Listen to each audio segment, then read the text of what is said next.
नमस्कार, मैं हूं राजन और आप देख रहे हैं पंचायत टाइम्स। हम लोगों की चुनाव यात्रा इस समय मंडी जिले में है। मंडी के जोगिंदर नगर विधानसभा के इलाके में हम बैठे हुए हैं और ये गांव है हराबाग गांव में इस समय हम लोग बैठे हुए हैं। मंडी सीट जो है पिछली बार भारतीय जनता पार्टी के रामस्वरूप शर्मा ने जीती थी, लेकिन यहाँ पर वीरभद्र सिंह का, कांग्रेस का काफी दबदबा यहाँ पर रहा करता था। वीरभद्र सिंह यहाँ से एमपी थे 2009 में, उसके बाद में उनकी पत्नी थी। पिछली बार के चुनाव में लगभग 30,000 से कुछ ज्यादा, नमस्ते जी, पिछली बार के चुनाव में 30,000 से कुछ ज्यादा,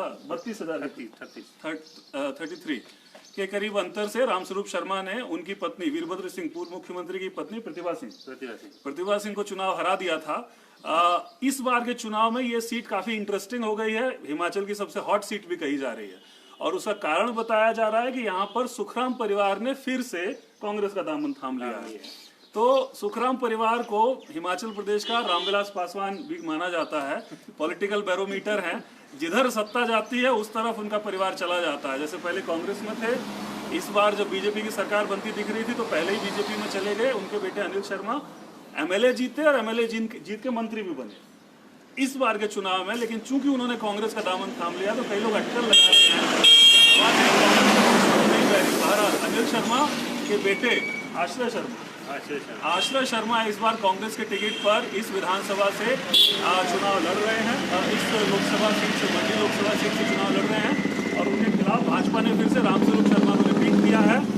मुख्यमंत्री जयराम ठाकुर की अपनी सीट से इसी लोकसभा में आती है ना, तो इसलिए ये मुख्यमंत्री की नाक का सवाल बन गया है कि वो सुखराम परिवार के दबदबे को तोड़ पाते हैं या नहीं तोड़ पाते हैं। इसी को लेकर चर्चा करेंगे। सर, नाम बताएंगे आपका? सर, मेरा नाम ओम प्रकाश है। ओम प्रकाश जी, कौन जीत रहा है इस बार? सर, कांटे की टक्कर है। कांटे की टक्कर तो इस बारे में तो आगे कुछ नहीं कह सकते। अच्छा, और लोगों से पूछो सर, कौन जीत रहा है?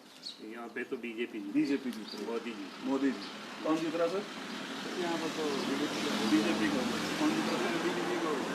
सर, कौन जीत रहा है? बीजेपी। तो कांटे की टक्कर मानने वाले एक व्यक्ति थे, बाकी 4 लोग बोले हैं बीजेपी। अब जरा थोड़ा तफसील से बात करते हैं। आप बोल रहे हो कांटे की टक्कर, उसकी वजह आपको क्या लगता है? पूर्व एमपी रामस्वरूप जी, और दूसरी तरफ वो भी पुराने राजनीतिज्ञ है।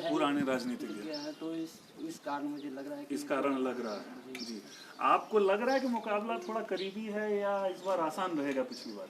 नहीं, इस बार ज्यादा आसान है, बहुत आसान ज़्यादा। और उसकी वजह पिछले बार जो है प्रतिभा सिंह 1,45,000 वोटों से जीती, तो 1,45,000 की लीड हो तोड़ी, साथ में 38,000 और लिए, तो यानी 2 लाख जीत लिए। पिछले बार मुख्यमंत्री वीरभद्र सिंह जी थे, मगर इस बार मुख्यमंत्री डिस्ट्रिक्ट मंडी के हमारे जयराम जी, तो उनका भी ज़्यादा हमारा ये है ताकि हमारी मंडी की इज्जत है। तो मंडी का मतलब चूंकि मामला है मुख्यमंत्री जी के अपने जिले का मामला, इसलिए वो पूरा जोर लगाए हुए हैं। जो तो सभी दोनों पार्टी लगा रही है। अच्छा, लेकिन पक्ष बीजेपी का आगे लग रहा है। पक्ष बीजेपी का आगे लग रहा है। ये मुख्यमंत्री जी ने इसको निजी प्रतिष्ठा का सवाल बना दिया, नाक का सवाल बना दिया। उससे चुनाव पर असर पड़ेगा?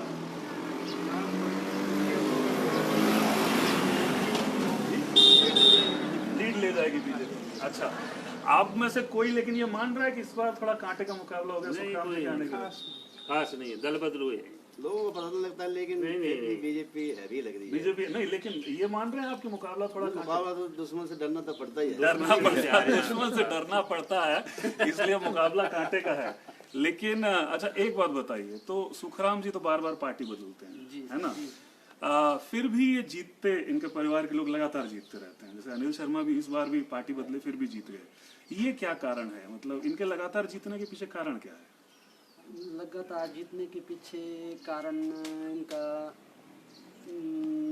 मतलब लोकल है, यहीं के हमारे मंडी जिले के हैं, और इस कारण यहाँ से लीड कर जाते हैं वैसे। अच्छा, इनके ऊपर तो आरोप भी कई लगे थे, जैसे घोटाले वगैरह के आरोप लगे थे, फिर भी लेकिन राजनीतिक इन्फ्लुएंस उनका कम नहीं।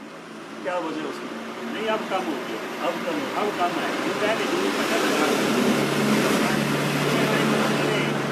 40-45 साल तक कोई मंडी के लिए कोई अच्छी जैसी चीज़ यूनिवर्सिटी भी खोली होती मंडी डिस्ट्रिक्ट में, तो मानते तो काम तो आज दिन तो कोई यूनिवर्सिटी नहीं। अच्छा, एक बार और लोगों से पूछिए, आपको लगता है सुखराम जी ने मंडी के लिए काम किया है?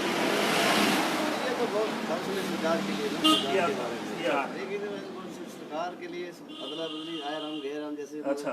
यहाँ वहाँ जा रहे हैं, एक ही पार्टी। अच्छा, माने काम तो किया है और काम लोग एहसास भी करते हैं कि काम किया है। दूरसंचार मंत्री थे तो काम किया था, लेकिन ये है कि पार्टी बार बार बदलने से थोड़ा प्रभाव कम हुआ है।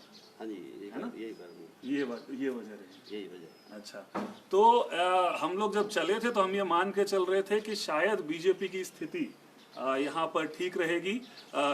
मान के चल रहे थे कि यहाँ मुकाबला काफी काटेगा, लेकिन अभी तक जो बातचीत हुई उसमें लग रहा है कि बीजेपी जो गैप है उसको पाटती दिख रही, कम से कम इस इलाके में। लेकिन मंडी काफी लंबी लोकसभा है, शायद हिमाचल की सबसे लंबी लोकसभा, सबसे ज्यादा इलाके में फैली हुई लोकसभा है। इसलिए मंडी में एक और लाइव हम दूसरी जगह से करेंगे ताकि थोड़ा रिप्रेजेंटेटिव किस्म का एक आकलन हो पाए कि असल में क्या स्थिति है। बहरहाल जोगिंदर नगर के इलाके से इतना ही। लोकसभा चुनाव से जुड़ी हुई हलचलें हम आप तक पहुंचाते रहेंगे। देखते रहिए पंचायत। भारत के पश्चिमी छोर से पूर्वी सीमा तक लोकसभा चुनाव की ग्राउंड रिपोर्ट, पश्चिम से पूरब चुनाव यात्रा 2019।